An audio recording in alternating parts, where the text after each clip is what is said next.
Zimbabwe সিরিজের দলটাই খেলবে টি-20 বিশ্বকাপে। সেজন্যই এই সিরিজের আগে 3 নির্বাচকের খেলোয়াড় যাচাই বাছাই চলছে। শীঘ্রই দল ঘোষণা হবে বলে জানিয়েছেন পিসিবির cricket operations chairman Jalal Yunus. মুস্তাফিজকে পুরো আইপিএল খেলতে অনুমতি না দেয়া এবং মুশতাক আহমেদকে টাইগারদের স্পিন বোলিং কোচ করারও ব্যাখ্যা দিয়েছেন ক্রিকেট পরিচালনা বিভাগের প্রধান।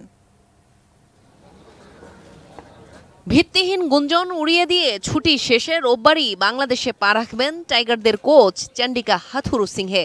22 এপ্রিলের মধ্যে পুরো কোচিং স্টাফদের পাওয়ার আশা বিসিবির। তারপরেই শুরু হবে জিম্বাবুয়ে সিরিজের ট্রেনিং ক্যাম্প। জিম্বাবুয়ে সিরিজের দলটাই খেলবে টি-20 বিশ্বকাপেও, তাই দল দিতে কিছুটা বিলম্ব হচ্ছে নির্বাচকদের।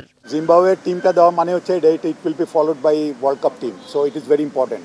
তার জন্য তারা চিন্তা ভাবনা করে কিন্তু টিমটা দেবেন। এই জন্য তারা এখন আজকেও বোধহয় তারা বসেছেন, আজ কালকেও তারা বসেছিল, যেটা আমি জানি। সো আমরা শুনি সিলেক্টরের কাছ থেকে যে তারা কবে দিবে, এটা যত শীঘ্র সম্ভব তার দিয়ে দিবে, তা আমি জানি।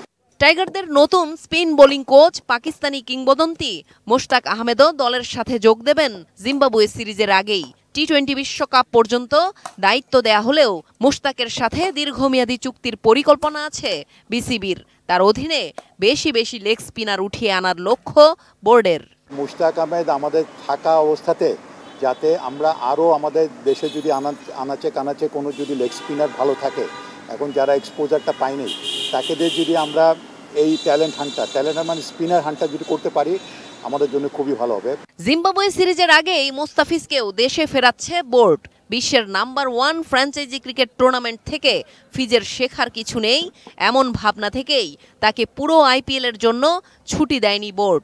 সেই সাথে মুস্তাফিজের ওয়ার্কলোড নিয়েও বেশি ভাবছে বিসিবি। মুস্তাফিজকে আইপিএলে খেলে এখন শেখার কিছু নাই, তার ফিটনেসের দিকে কিন্তু তাদের কোনো মাথা ব্যথা নাই, কিন্তু আমাদের আছে।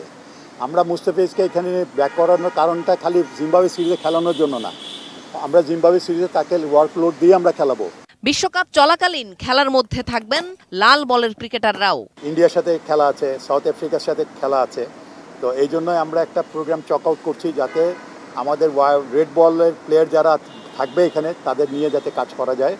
সবকিছুর মাঝে এখনো ঝুলে আছে তামিম ইকবালের ক্রিকেটে ফেরা না ফেরার বিষয়টি। না তামিম না বোর্ড কোনো পক্ষই চূড়ান্ত সিদ্ধান্ত খোলাসা করছে না। জেনিয়া চিসিম, এটিএন নিউজ, ঢাকা।